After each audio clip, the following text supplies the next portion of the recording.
अखण्डमण्डलाकारं व्याप्तं येन चराचरं तत्पदं दर्शितं येन तस्मै श्री गुरुवे नमः। ॐ जननीं शारदां देवीं रामकृष्णं जगद्गुरुं तत्पदं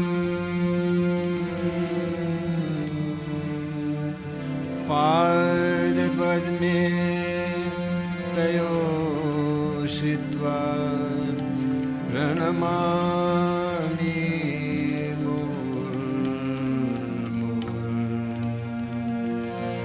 ॐ स्थापकाय च धर्मस्य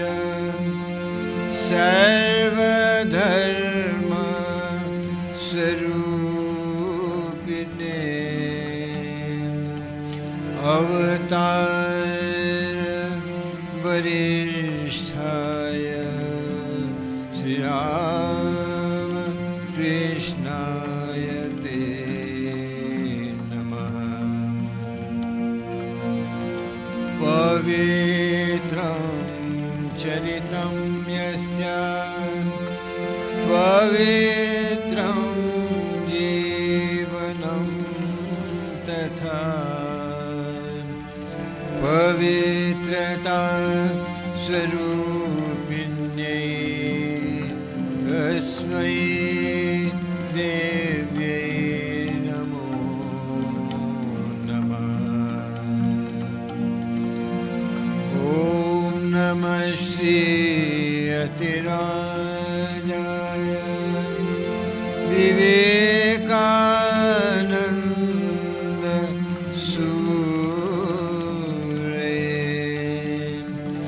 सच्चित् सुख स्वरूपाय स्वामिने तापहरिणे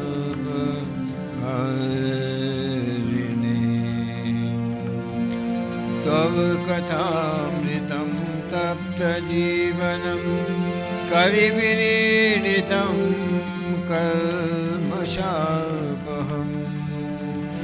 श्रवणमङ्गलं श्रीमदाततं भुवि गृह्णन्ति ते भूरिदा जना। पहले भगवान नाम करेंगे जिह्वा और मन को पवित्र करने के लिए।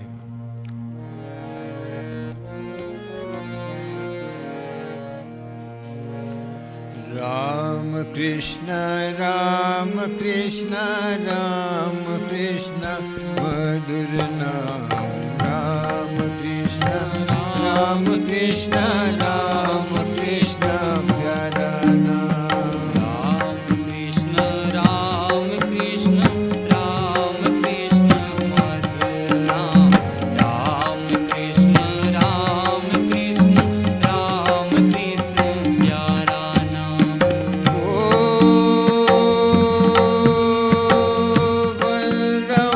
राम कृष्ण भगवाना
कलयुग में हरि भजन ही सब ग्रंथों का सार।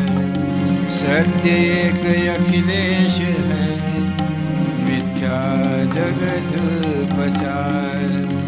राम कृष्ण जय नर जपई, धरई हृदय बहु ध्यान। प्रेम भगति हरि चरण में, पावहि पूरन ज्ञान। राम कृष्ण की शरण में, करे अर्पण मन प्राण। उनका अंतिम जन्म है, आवागमन नाम। पिछले रविवार हम चर्चा कर रहे थे किस प्रकार से श्री रामकृष्ण के इस गुण ने कि वे मूर्ति का गठन करके और फिर उसकी पूजा कर सकते थे बड़े भाव के साथ। बहुत बार उन्होंने टूटी हुई मूर्तियों को भी जोड़ा, जिसमें पता भी नहीं चलता था कि वो कैसे जुड़ गई। इस गुण ने आकर्षण किया मथुरानाथ विश्वास को और रानी रासमणी को। उनको पूरा विश्वास हो गया था कि बाबा जो कुछ बोलते हैं, भाव में रहते हैं, वह सत्य होगा। और इसीलिए जब उनके गोविंद जी की मूर्ति टूट गई और सभी ने यही कहा था कि इसको अब गंगा में विसर्जन कर देना उचित है, किंतु श्री रामकृष्ण को जब बुलाया गया तो उन्होंने एक प्रश्न किया था रानी रासमणी से, यदि तेरे जमाई की टांग टूट जाए तो क्या उसको तू गंगा में विसर्जन करेगी, ना उसका इलाज कराएगी। इस उत्तर से उनको ये समाधान मिला कि इस मूर्ति को फेंकना नहीं है। श्री रामकृष्ण ने स्वयं ही उस मूर्ति को इतना सुंदर सजा दिया था, जोड़ दिया था कि वह पता भी नहीं चलता था कि ये कभी टूटी होगी। उसके बाद ही रानी रासमणी और मथुरानाथ विश्वास ने ये मन में निश्चय कर लिया कि अगर ये पुजारी पद को ले लें तो बहुत ही अच्छा होगा। अंत में श्री रामकृष्ण ने स्वीकार कर ही लिया और गोविंद जी के पुजारी बने। गोविंद जी के पुजारी बन करके बड़े भाव में रहते थे, भाव में गाना भी गाते थे और सभी को मुग्ध कर देते थे। उनके अंदर कोई ऐसा नहीं कि गायन विद्या का कोई रंग रोशन हो, कोई कौशल हो, कोई कला हो, कोई दिखावा हो, किंतु वह तो उनका स्वाभाविक ईश्वर प्रेम ही था जिसमें से झलकता था। इस प्रकार से ताल लय इत्यादि भी इतनी सुंदर थी, जो लोग जो सुनते थे वे प्रभावित हो गए थे। हमने ये भी चर्चा की थी कि किस प्रकार से वे माँ काली के सामने बैठ करके ऐसे गीत गाया करते थे। जिस समय गीत गाते थे उस समय ये देखने वाली वस्तु थी, मधुर कंठ तन्मय शरीरा, जही कपोल नयन बहे नीरा।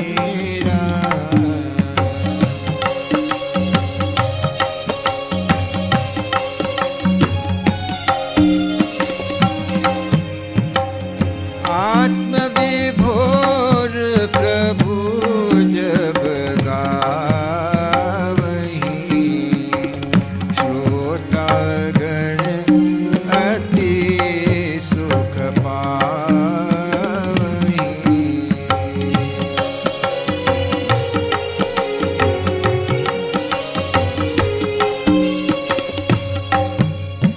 बड़े ही मधुर कंठ से तन्मय होकर के वे गाते थे।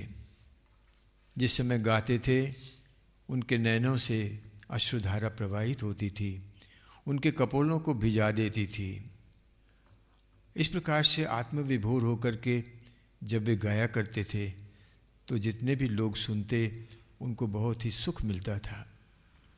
श्री रामकृष्ण स्वयं भी बाद में कहते हैं, जो गाना गाते हैं उनके लिए कहा, जब भगवान के सामने गाना गाओ तो सोचना तुम्हारे इष्ट देवता या जिस देवता के प्रति गान कर रहे हैं, जिसकी महिमा गान कर रहे हैं, वे तुम्हारे सामने हैं। और उनका ध्यान करते हुए और उनको सुनाना, यही बात उनके जीवन में भी देखी जाती है। लोग गाते हैं वाह वाह के लिए, तालियों के लिए, वह तो बाह्य केवल दिखावा मात्र होता है, अपनी कला का प्रदर्शन होता है। लेकिन यहाँ तो वह बात नहीं है। ये तो प्रेम और भक्ति से विभोर होकर के श्री रामकृष्ण गाया करते थे। उनके हृदय में तनिक भी कोई प्रशंसा की वासना नहीं थी। प्रशंसा की नहीं तनिक वासना, प्रभु दर्शन की मनोकामना।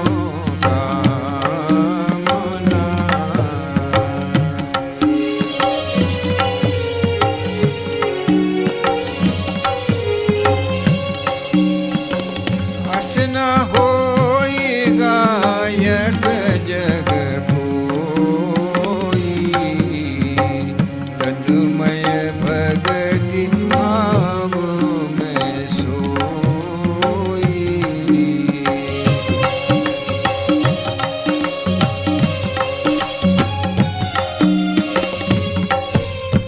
उनके हृदय में तनिक भी प्रशंसा की वासना नहीं थी। केवल एक ही मनोकामना, किस प्रकार से माँ के दर्शन होंगे, किस प्रकार से ईश्वर दर्शन होगा। इसलिए ही उनके समान गायक, तन्मय होकर के गाने वाले शायद पृथ्वी पर बिरले ही होते होंगे।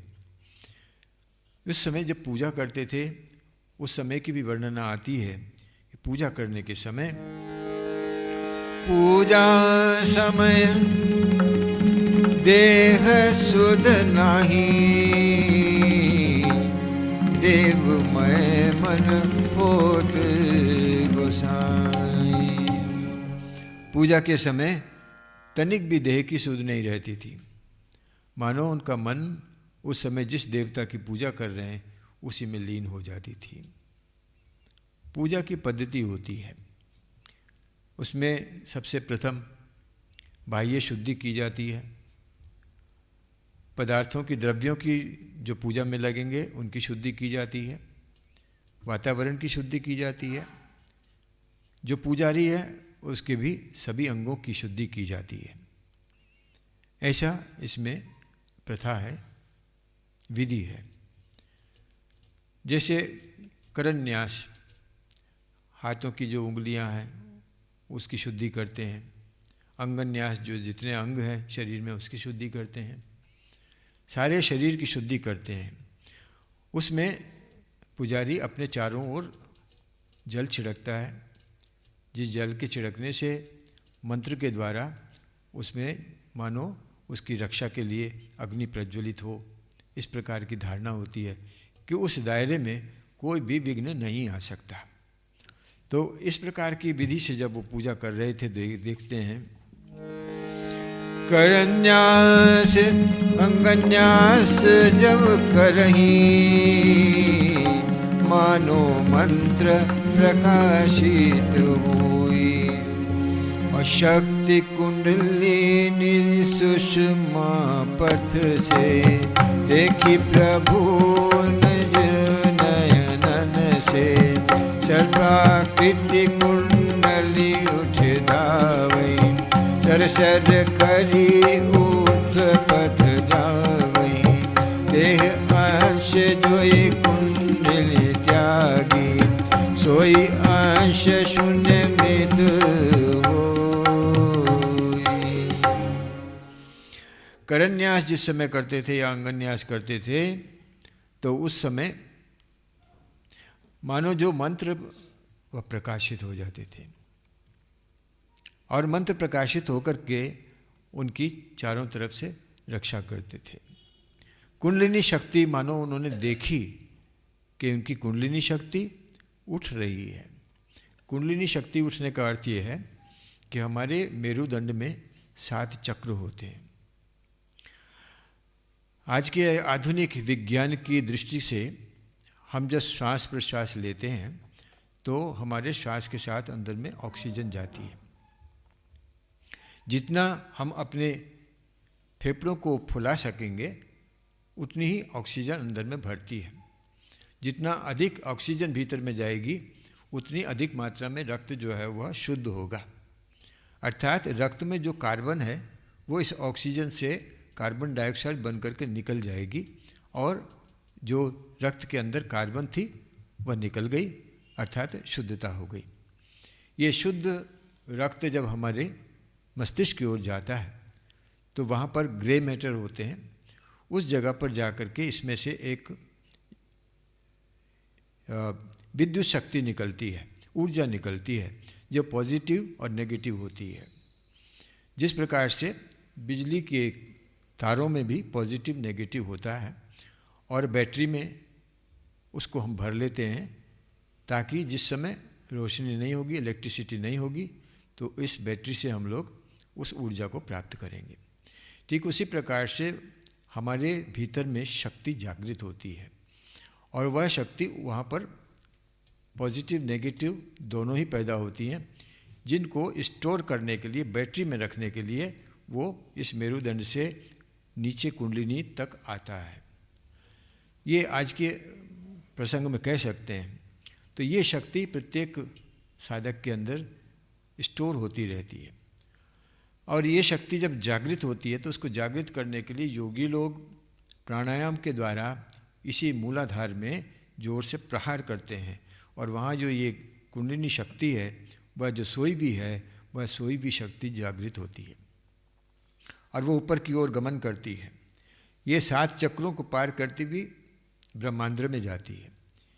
ये श्री रामकृष्ण ने अपने दिव्य दर्शनों में देखा। तो वो कहते कि कुंडलिनी शक्ति सुषुम्ना पथ से श्री रामकृष्ण ने स्वयं देखी। वह तो एक सांप की तरह से कुंडली मार करके बैठी हुई है और फिर जब उठने लगती है तो वो जैसे सांप ऊपर में उठता है उसी तरह से वह भी उठती है। वह कुंडलिनी शक्ति मूलाधार से उठती है और ऊपर की ओर चढ़ती है। तो उन्होंने देखा कि सर करती हुई वे ऊर्ध्व पथ पर जा रही है।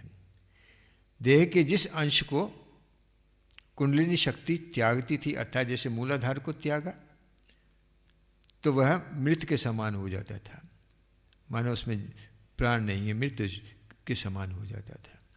ऐसे फिर ऊपर में दूसरे चक्र में, तीसरे चक्र में जहाँ जहाँ जाते वहाँ पर हो जाता था। नाभि चक्र से नीचे जो 3 चक्र हैं वो सभी के आवागमन होता रहता है और वो एक साधारण व्यक्ति की तरह होता है। लेकिन जब चौथे में चक्र में आते हैं उस समय ये कुंडलिनी शक्ति वहाँ तक पहुँचती है चौथे में, तो दर्शन आदि होते आरंभ होते हैं। इस तरह से ये आगे आगे बढ़ता जाता है। श्री रामकृष्ण इन सब जो गति है वह देख रहे थे कुंडलिनी शक्ति की। फिर कहते हैं कि जिस समय रम मंत्र पढ़ के, हाथ में पानी लेकर रम मंत्र पढ़ के चारों दिशाओं में इसको छोड़ा जाता है ताकि उसके अंदर, उस दायरे के अंदर कोई विघ्न ना आए, भीतर का सब पवित्र रहे। वह जिस समय कर रहे थे तो रम मंत्र जल धारण कीने, रम मंत्र जल धारण कीने, अन्य प्रकार तब चिंतन कीने, अन्य प्रकार।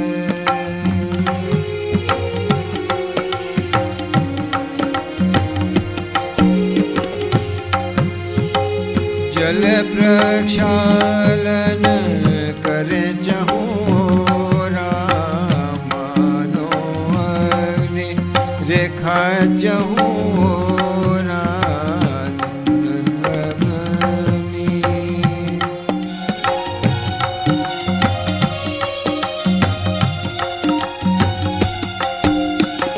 नहीं कुछ भी न प्रवेश तहाँ करही, अग्नि कवच रक्षा करही, अग्नि कवच।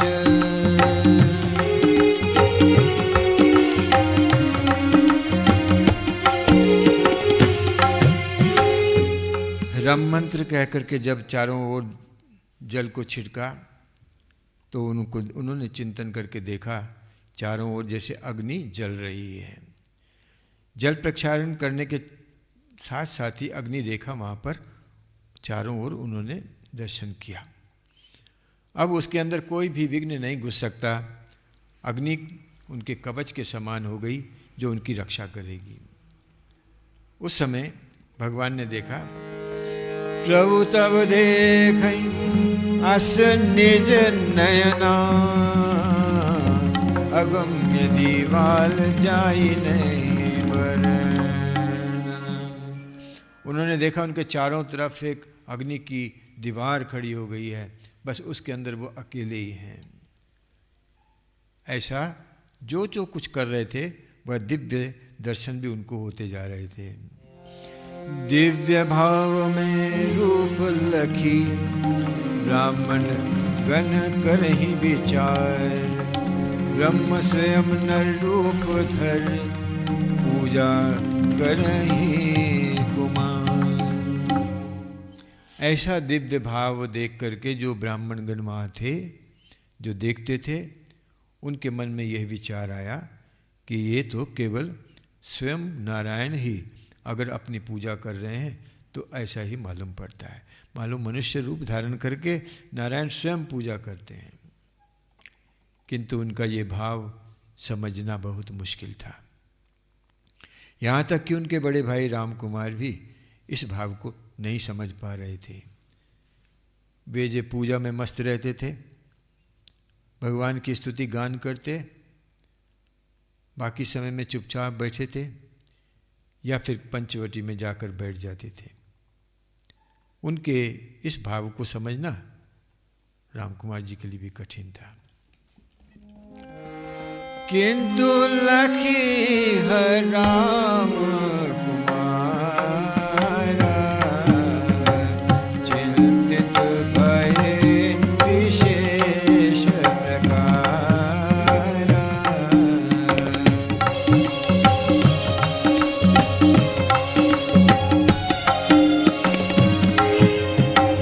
निर्जन प्रियता अधिक गदाई, सांसारिकता ही न लाई।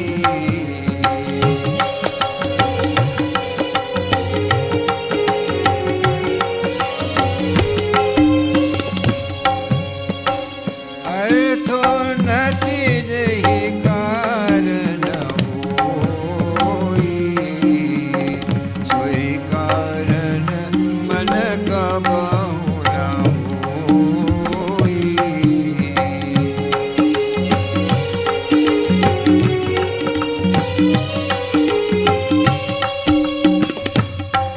राम कुमार जी ने उनकी इस दशा को देख करके मन में चिंता की, विशेष चिंता हो गई। एक तो निर्जन प्रिय था, वो लोगों की भीड़ में नहीं रहना चाहते थे। एकांत में पंचवटी में जाकर वहाँ बैठ जाते थे, घंटों घंटों वहाँ बैठे रहते थे। कोई किसी प्रकार की व्यवहारिकता, सांसारिकता उनके मन के अंदर नहीं देखी गई कि कोई चिंता हो। आजकल जैसे ही 17-18 वर्ष का युवा होता है, उसके मन में चिंता हो जाती है, कैसे नौकरी करेंगे, कहाँ नौकरी मिलेगी, कैसे व्यवसाय होगा, कैसे अर्थोपार्जन होगा, कैसे संसार चलेगा। लेकिन यहाँ पर इनके मन में ऐसी कोई चिंता ही नहीं। वे इस बारे में सोचते नहीं हैं, बल्कि इस प्रकार से एकाकी निर्जन अवस्था, निर्जन स्थानों में बैठकर वे ईश्वर की चिंता करते हैं। देखा जाता है उनको एकाकी गंगा तट फिरही, अथवा पंचवटी तल बैठई, वन चहु और पंचवटी माई, तह आवहि जावहि गोसाई, नहीं जानहि अस राम कुमारा, मन ही मन करि अन्य विचार। अकेले अकेले गंगा के तट पर वे घूमा करते थे। कभी पंचवटी में बैठ जाते, कभी पंचवटी के चारों ओर, आजकल तो नहीं है, आजकल आप लोग जाएंगे तो वहाँ पर देखा जाएगा कि सब सफाई है, भीड़ ही भीड़ है वहाँ पर, लेकिन कोई पेड़ पौधे नहीं दिखाई दे रहे, कुछ नहीं दिखाई दे रहा। लेकिन उस समय चारों ओर जंगलों से भरा हुआ था और चारों तरफ पेड़ पौधे लगे हुए थे। उसमें वे अकेला गदाई चुपचाप से घूमा करता था। इस उनका आना जाना उस जंगल में समझ नहीं सके राम कुमार जी क्या बात है। तो उनके मन के अंदर ये सोच आया कि कहीं ऐसा तो नहीं है कि इसको कोई दुख हो, कोई कष्ट हो, इसलिए वे सोच में पड़ गए और सोच करके उन्होंने एक विचार अपने मन में चिंता की और वह था क्या, माता बिनु उदास गदाई, सोचत कामर पुकुर कब जाई। उन्होंने सोचा कि शायद अभी बच्चा ही है, कामर पुकुर से इतनी दूर, माँ से भी दूर है, माँ की याद आती होगी इसलिए इतना उदास रहता है, अकेला अकेला फिरता है। लेकिन उनके मन के भाव को वे समझ न सके। बाद में उनके मन के अंदर ये उनकी भूल स्वयं उन्होंने सुधारी और उनको विश्वास हुआ कि ये मेरी भूल थी, किंतु भूल समझ में आई, अध्यात्म भाव है ये है भाई। अब उन्होंने समझा कि ये उनको माँ के विरह में ऐसी उदासी नहीं है, बल्कि ये तो उनका अध्यात्म भाव है। अब चिंता लगी राम कुमार जी को, ठीक है अध्यात्म भाव है, लेकिन ऐसे कब तक चलेगा, क्योंकि मेरी तो उम्र भी हो जा रही है और उम्र होने पर मैं ये काम शायद नहीं कर पाऊंगा। राम कुमार सोचत मन माही, मम शरीर अब शक्ति नाही।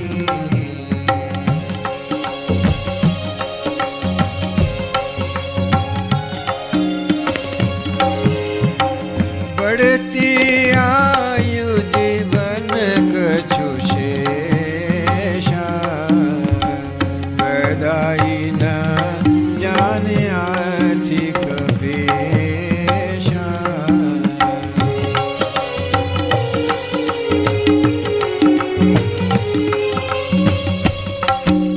अब राम कुमार सोचने लगे कि मेरी तो उम्र बीतती चली जा रही है और शरीर भी दुर्बल होता जा रहा है, इसमें शक्ति नहीं है, तो अब क्या रह गया, अब तो कुछ दिन की बात है, फिर मेरी गदाई का क्या होगा, क्योंकि गदाई तो कोई आर्थिक उन्नति के लिए या आर्थिक अर्थोपार्जन के लिए कोई पेशा नहीं करना चाहता है, लेकिन पूजा तो करता है।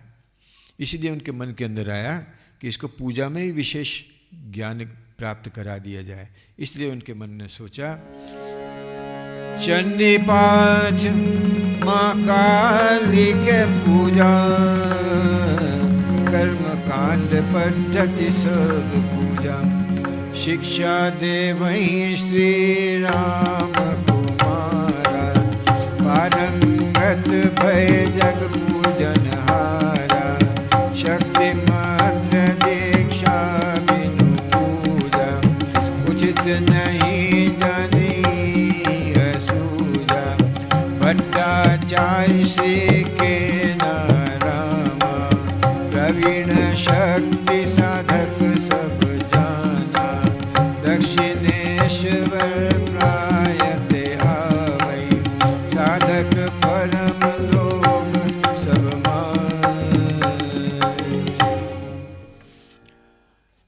श्री राम कुमार जी ने गदाधर को चंडी पाठ, माँ काली की पूजा, कर्मकांड पद्धति, सारी पूजा पद्धति, इस सब की शिक्षा उनको दी और शिक्षा दे करके पारंगत बना दिया। किसको बनाया? जो सारा जगत जिसको पूजा करता है उसको पूजा में पारंगत बना दिए राम कुमार जी। कैसी अद्भुत दिव्य लीला है भगवान की कि जो सब पूजा के लेने वाले हैं वही इस समय पूजा में पारंगत हो गए। अब ये सोचा उन्होंने कि पूजा करने के लिए दीक्षा होना बहुत ज़रूरी है, और माँ काली की पूजा करने के लिए तो शक्ति मंत्र की दीक्षा होनी चाहिए। इसलिए अब गदाई की दीक्षा कराना आवश्यक है। तो किससे कराएं? तब उनके मन में आया कि केनाराम भट्टाचार्य बड़े ही प्रवीण शक्ति साधक हैं और वो सब जानते हैं, सब लोग जानते हैं उनको कि वे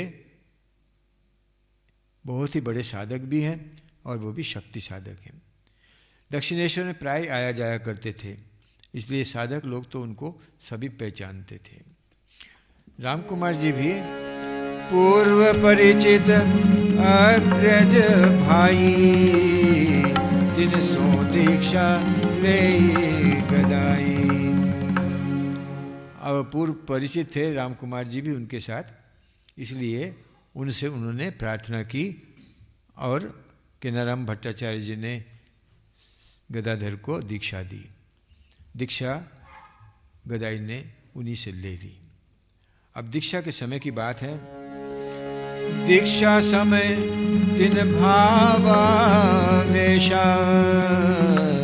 अपूर्व भक्ति गुरु जब देखा, आशीर्वाद दीन श्री केनाराम, इष्ट प्राप्ति दर्शन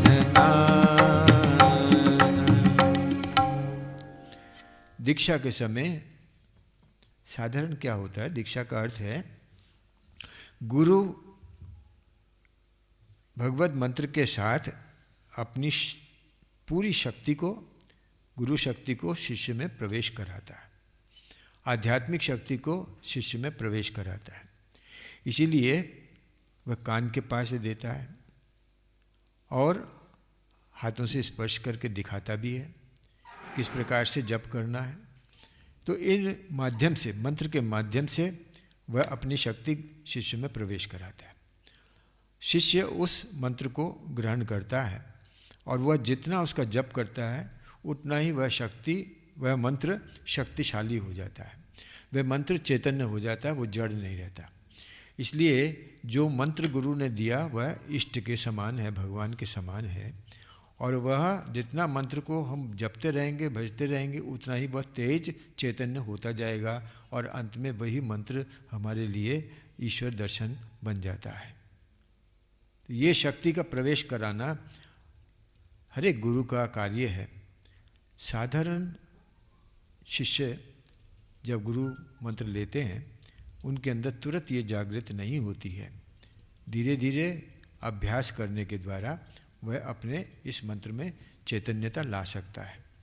लेकिन जो श्री रामकृष्ण जैसे साधक हैं, जैसा कि हम जानते हैं कि कुछ तो ऐसे होते हैं जो पौधे होते हैं जिनमें पहले फूल आता है फिर फल आता है, कुछ पौधे होते हैं जिसमें फल पहले आता है फूल बाद में आता है।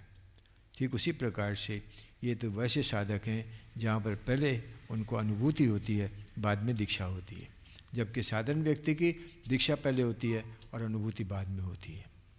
श्री रामकृष्ण की दीक्षा के समय में ही वे भावावेश में आ जाते हैं।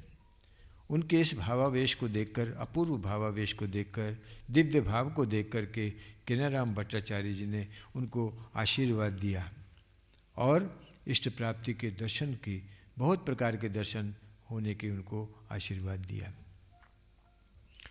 ये दीक्षा तो हो गई, लेकिन अभी राम कुमार जी के समस्या का समाधान तो नहीं हुआ। राम कुमार जी सोचने लगे, राम कुमार अस्वस्थ विचारा,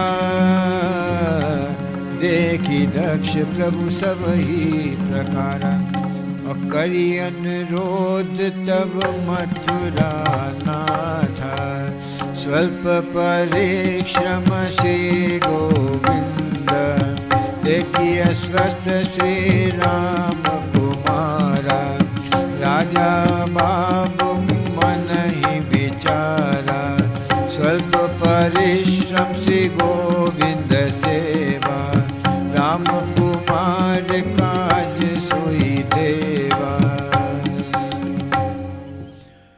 कुमार जी अस्वस्थ अपने को देख करके मन के अंदर सोचने लगे, अब तो गदाई सब प्रकार से निपुण हो गया है, दक्ष हो गया है। इसलिए उन्होंने मथुरानाथ विश्वास से अनुरोध किया कि अब ये माँ काली की पूजा का भार गदाई को दिया जाए। और राजा बाबू ने भी इस पर विचार किया कि ठीक ही कह रहे हैं, क्योंकि इनका शरीर अब अच्छा नहीं चल रहा। इसलिए राम कुमार जी को गोविंद जी की पूजा का भार दे करके श्री राम कृष्ण को अब माँ काली की पूजा का भार दिया गया। श्री राम कृष्ण अब दक्ष पुजारी, भवतारिणी के बने पुजारी।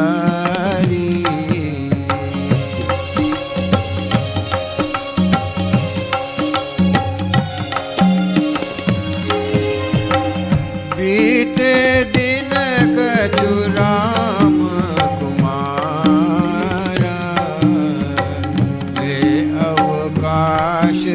जाऊं विचारा।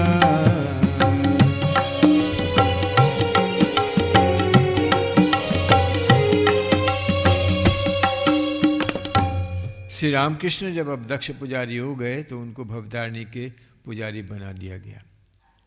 और इधर राम कुमार जी गोविंद जी की पूजा कर रहे थे। लेकिन फिर उन्होंने सोचा बहुत दिन हो गए, अब घर जाना चाहिए, कुछ दिन की छुट्टी लेकर के मैं घर जाऊंगा, ऐसा विचार मन में कर रहे थे,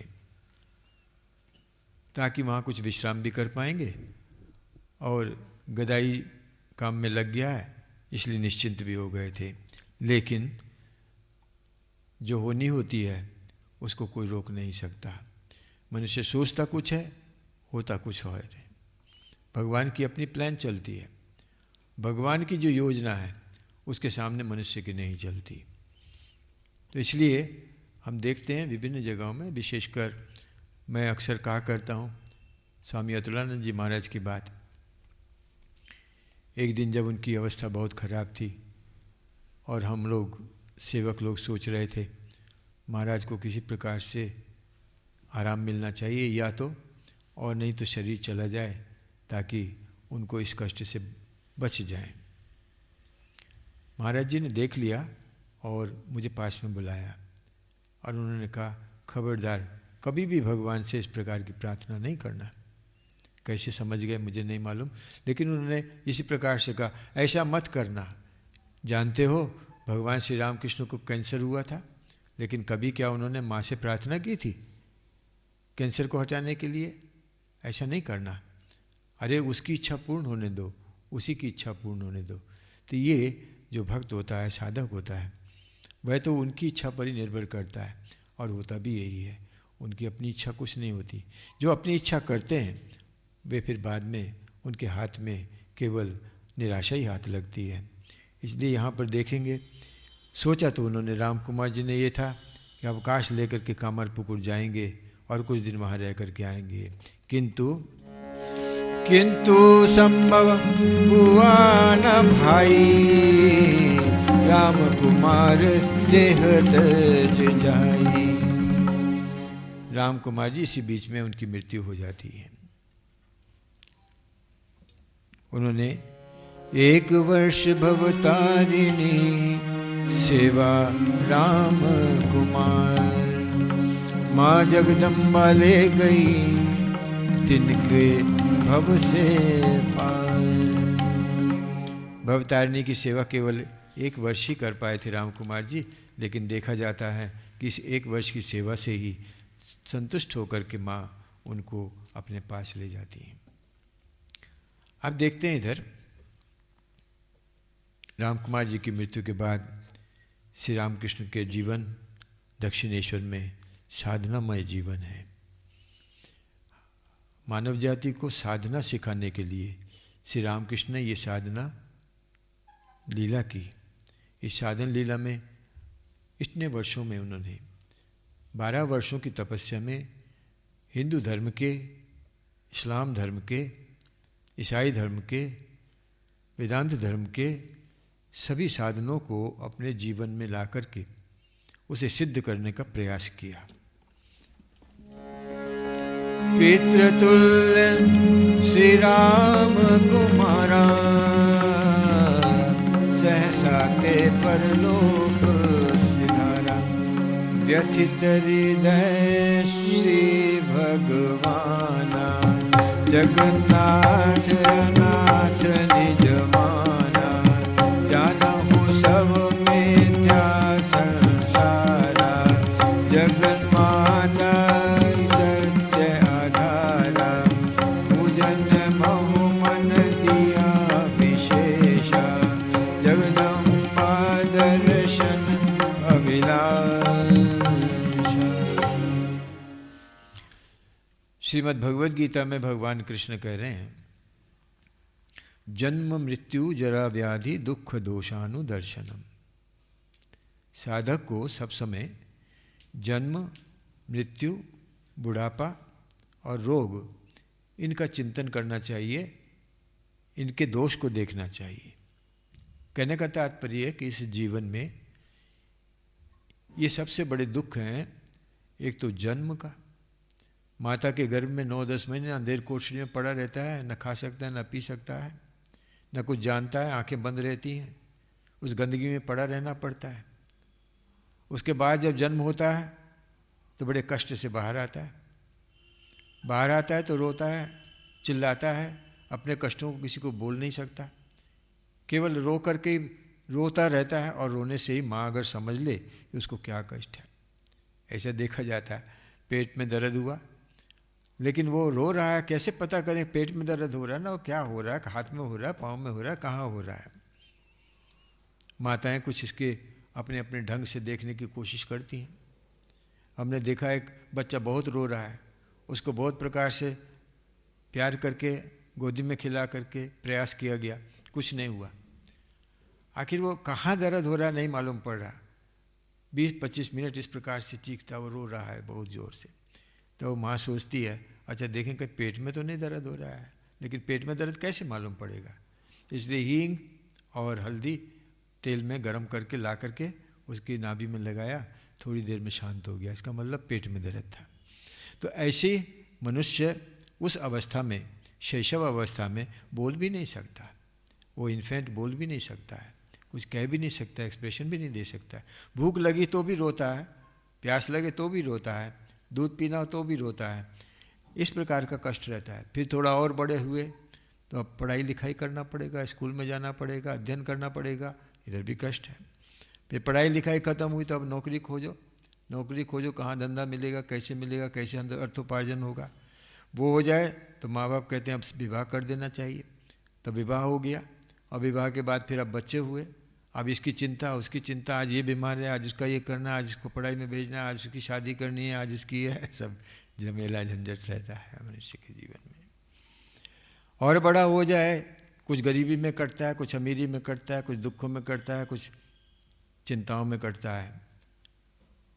कभी रोग आ जाते हैं, रोगाक्रांत हो जाता है।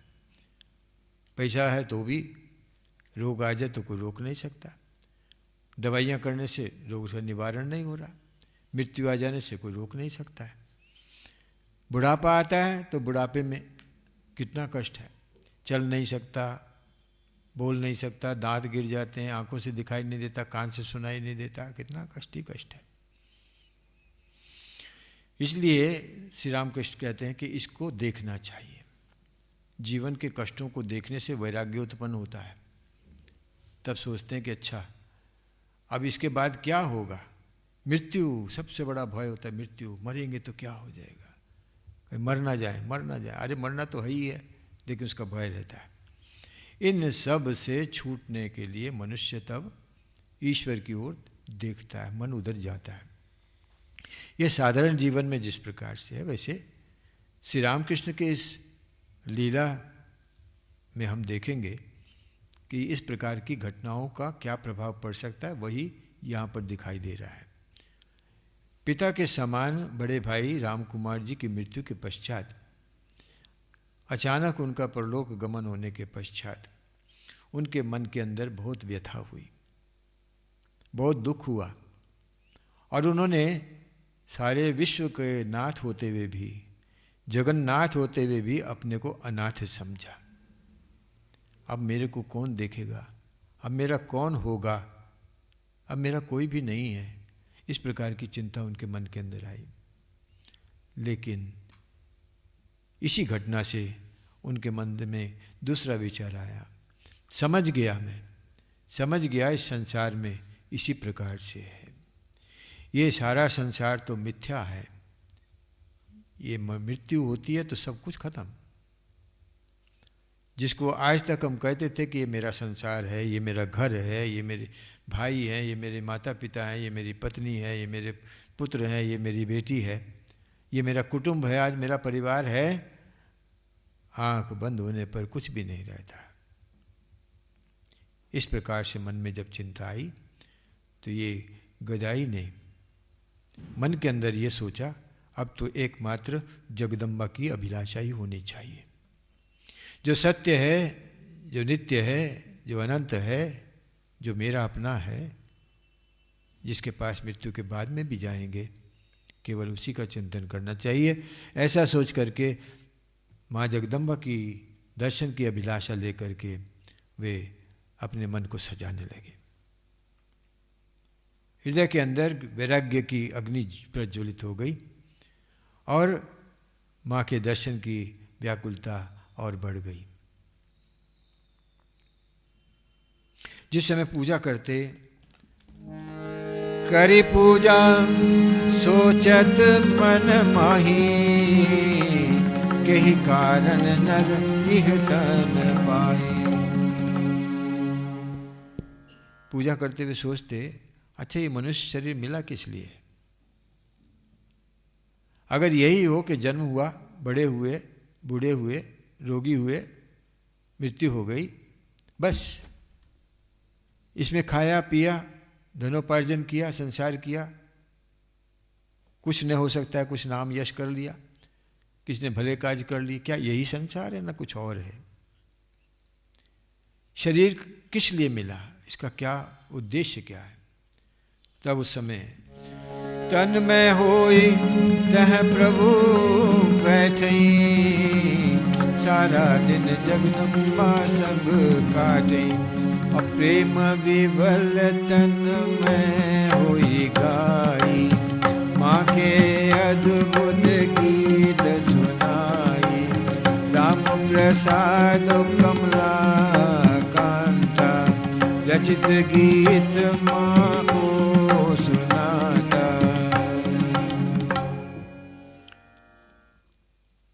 तन्मय होकर के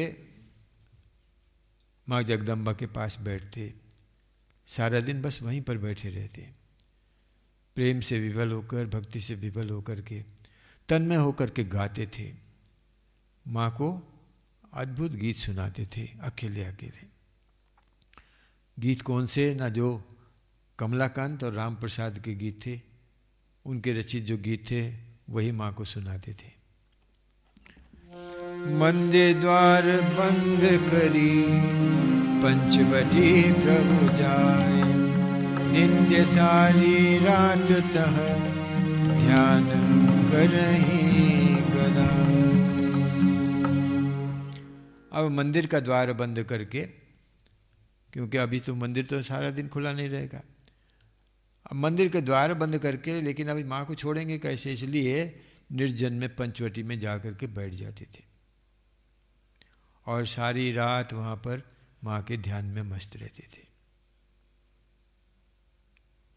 इस प्रकार से श्री रामकृष्ण की साधना, उनकी खोज, मनुष्य का शरीर किस लिए है, इसका क्या उद्देश्य है, ईश्वर प्राप्ति कैसे करनी है, उसके लिए व्याकुलता, किस प्रकार से ईश्वर प्राप्ति हो, कैसे माँ के दर्शन हो, कमलाकांत और राम प्रसाद के गानों के अंदर जो व्याकुलता है, उस व्याकुलता के भाव में वे सब समय सोचते कैसे माँ का दर्शन होगा, कैसे माँ का दर्शन होगा। अब आगे की गाथा आगे चलेगी, उसको अगले रविवार कहेंगे। अब भगवान नाम करके यहीं समाप्त करते हैं। जय जय राम कृष्ण भगवान, जय माँ शारदा तुम्हें प्रणाम।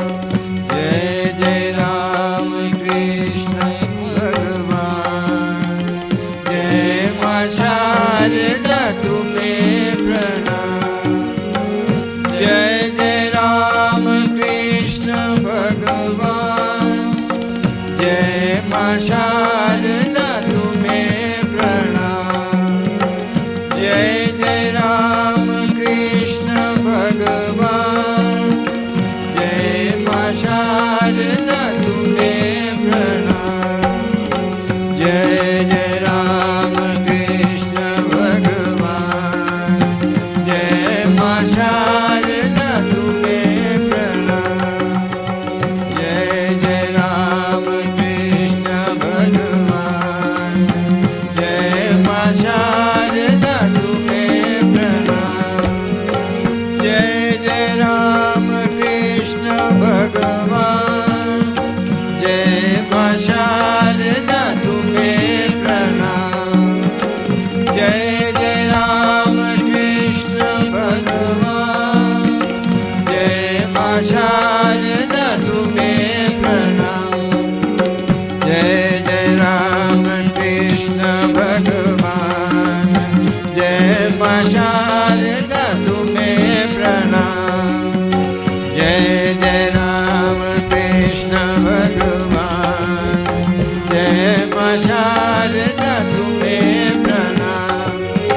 जय जय राम कृष्ण भगवान, जय माँ शारदा तुम्हें प्रणाम। जय जय राम कृष्ण भगवान, जय माँ शारदा तुम्हें प्रणाम। जय जय राम कृष्ण भगवान, जय माँ शारदा तुम्हें प्रणाम। जय जय राम कृष्ण भगवान, जय माँ शारदा तुम्हें प्रणाम। जय जय राम कृष्ण भगवान, जय माँ शारदा तुम्हें प्रणाम। जय जय राम कृष्ण भगवान, जय माँ शारदा तुम्हें प्रणाम। जय जय राम कृष्ण भगवान, जय माँ शारदा तुम्हें प्रणाम। जय जय राम कृष्ण भगवान, जय माँ शारदा तुम्हें प्रणाम। जय जय राम कृष्ण भगवान, जय माँ शारदा तुम्हें प्रणाम। जय जय राम कृष्ण भगवान, जय माँ शारदा तुम्हें प्रणाम। जय जय राम कृष्ण भगवान, जय माँ शारदा तुम्हें प्रणाम। जय जय राम कृष्ण भगवान, जय माँ शारदा तुम्हें प्रणाम। जय जय राम कृष्ण भगवान, जय माँ शारदा तुम्हें प्रणाम। बार बार वर मांगहु, हर्ष देओ श्री राम। पद सरोज अनुपायनी, भगति सदा